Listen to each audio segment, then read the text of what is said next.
Here is one of the weirder creatures from the 1981 Fiend Folio for Advanced Dungeons & Dragons 2nd edition. While it didn't get included in later editions of the game, the core idea behind it is quite cool, and there have been attempts to update and make versions for 5th edition D&D.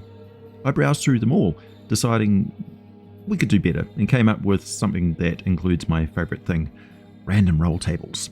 This monster is one of the classic Fiend Folio weirdo critters that gets mocked a lot, but I think it's a hidden gem, a diamond in the rough, just needing some spit and polish to bring out its true value. So let's look at the colonial insect-formed artificial life, otherwise known as the Cifal. Grab yourself a tasty beverage, it's time to get deeply nerdy. In the original Fiend Folio, hundreds of fan-submitted monster creations were considered for inclusion. Oliver Charles MacDonald created and submitted the Cifal and the giant two-headed troll to the editor of White Dwarf magazine, neither of which got published in the monthly magazine, but both which appear in the Fiend Folio printed in 1981. The Cifal didn't really have a lot of lore attached to it, it was just informed us that, for whatever reason, some swarms of stinging and biting insects decided to cluster tightly together, forming into a roughly humanoid shape and attacking a bunch of adventurers. Half the fun is coming up with why and the how of this monster in this encounter. We know that the Cifal is not a natural creature, but the insects that come together to form the Cifal are completely normal. There could be many reasons: upset face spirits, possessed entities, gods, elementals, primordials, an ancient curse of the creator races now long lost. But some malignant force compels these insects to swarm together into a solid humanoid shape and attack other creatures. I quite like the open-ended mystery of them. True horror stems from the unknown, after all. Encounters with the Cifal should be preceded by strange behaviour in the wildlife, particularly but not limited to the insects. They will have a tendency to swarm, and even species that don't normally form into hives will start to display strange coordinated and cooperative behaviour, such as hundreds of spiders working together to cover trees with spooky veils of cobweb, or the song of the crickets and cicadas, changing pitch, becoming a shrieking sound like the scream of a child, rising in volume and dying away, over and over, day and night. Flies all gather in the same place in dark patterns that you could almost recognise. A pile of earthworms all crawling up each other and over each other like they're trying to escape the ground.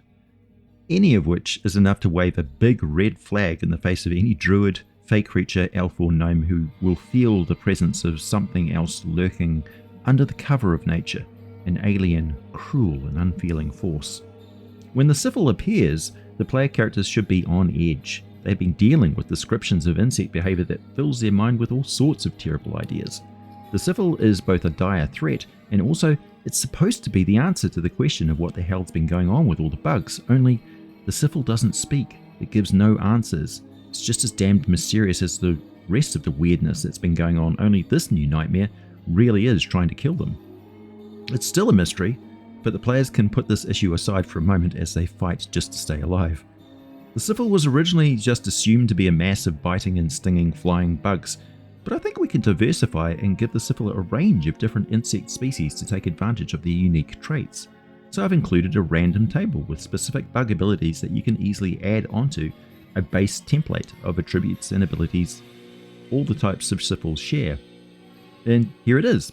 I do hope the Oliver Charles MacDonald would be happy with what I've done with this creature. The colonial insect-formed artificial life is a medium swarm of tiny beasts. It has a neutral alignment, but could certainly be evil if some sort of curse or the creation of a hag's foul magic. I suppose you could create a good Cifal. Your campaign might just need that sort of thing. A nature entity summoned by the wood elves to protect their forest realm.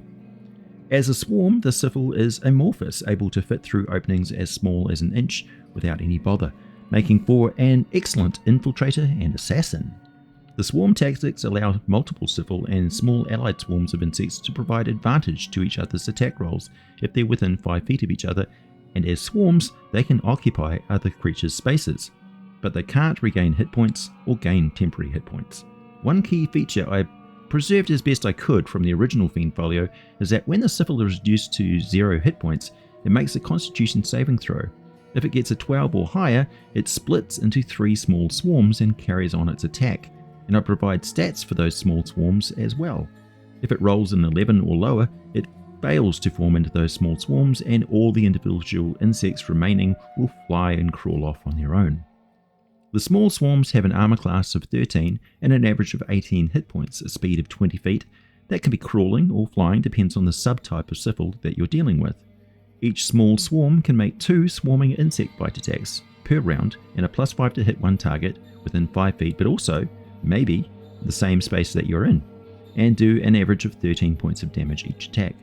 The damage may be poison, piercing, acid, necrotic, depends on what sort of insects they are. The medium class mass of the Cifal is a challenge rating 2 monster, which means you can face a couple of these things if you have a party of, say, 5th level characters, which means they could break up into 6 small swarms, and that's 12 attacks per round, so not so funny all of a sudden. The Cifal base attack thankfully is no more powerful than the attack of the small swarms, because those swarms are its 2 attacks. The 3rd swarm represents the body of the Cifal holding it all together. But also, the medium-sized Cifal has a secondary attack or defense, as any creature that touches the Cifal or hits it with a melee attack takes 7 or 2d6 piercing damage as thousands of tiny insects bite and sting. This damage is sustained while they're in contact with the Cifal. All Cifals have blind sight to a range of 30 feet and a passive perception of 10. They don't understand or speak any languages and have resistance to all bludgeoning, piercing, or slashing damage. In the original version, that included only taking a maximum of 1 point of damage from even magical slashing damage, but that's a little overpowered, I think. The variants also add specific resistances and immunities. The base movement speed is 30 feet. The variant traits might add things like flying attack, but usually the Cifal doesn't fly unless it's reduced to small swarms.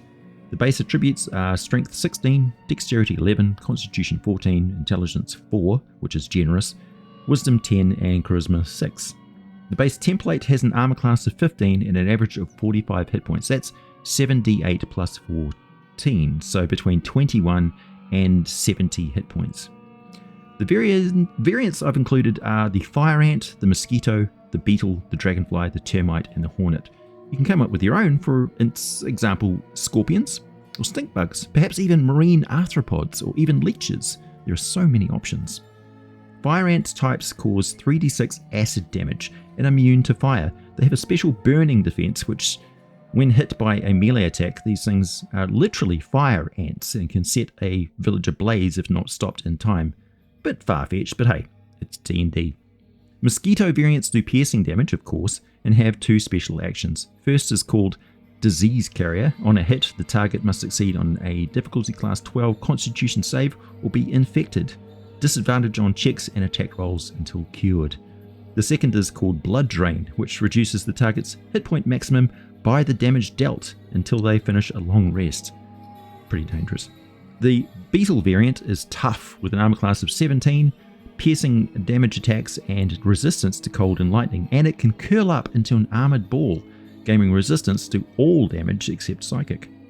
The Dragonfly variant is fast. It moves at 50 feet on the ground and 40 feet in the air each round and has a special dive bomb swarm action where it needs to fly at least 20 feet towards the target and make a, I wrote bite here, but it's really thousands of tiny bites and stings. You know what I mean. Anyway, the standard swarm sting attack of the base template, but with an added saving throw from the target. They need to roll a 12 or higher on a strength test or be knocked prone, which can be very nasty if they're also getting savaged by a bunch of small swarms.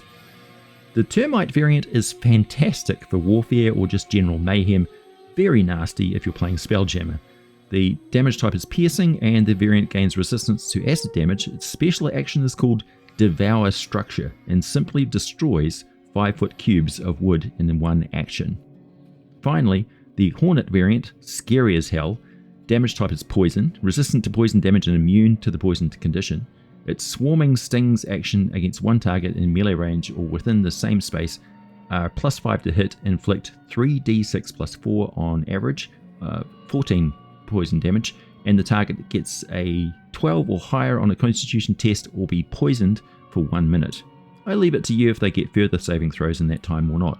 I wouldn't give that option unless there was some special toughness to the target, because we're talking potentially hundreds of hornet stings inflicted at once, which is quite serious.